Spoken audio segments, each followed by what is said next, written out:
2026-yil Qurbon hayiti namoz vaqtlari.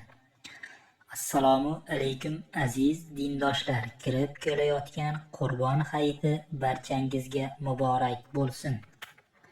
O'zbekistonda Qurbon hayiti namozi 2026-yil 27-may chorshanba kuni tongi quyosh chiqqanidan so'ng o'qiladi. O'zbekistonda musulmonlar idorasi tomonidan belgilangan aniq namoz vaqtlari va viloyatlar kesimidagi taqvim quyidagicha.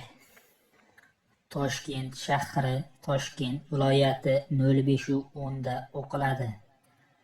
Andijon viloyati 05:00, Namangan viloyati 05:00, Farg'ona viloyati 05:00, Sirdaryo viloyati 05:20, Jizzax viloyati 05:20, Samarqand viloyati 05:20, Surxondaryo viloyati 05:25, Qashqadaryo viloyati 05:25, Navoiy viloyati 05:30, Buxoro viloyati 05:30, Xorazm viloyati 05:45, Qoraqalpog'iston Respublikasi 05:50.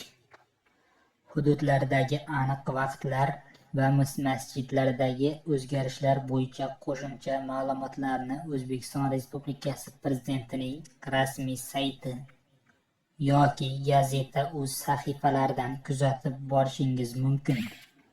Aziz dindoshlar, videomiz sizlarga foydali bo'lgan bo'lsa, kanalimizga obuna bo'lib, bir donagina like tugmachasini bosib qo'yishni unutmang. E'tiboringiz uchun rahmat. Xayr, salomat bo'ling.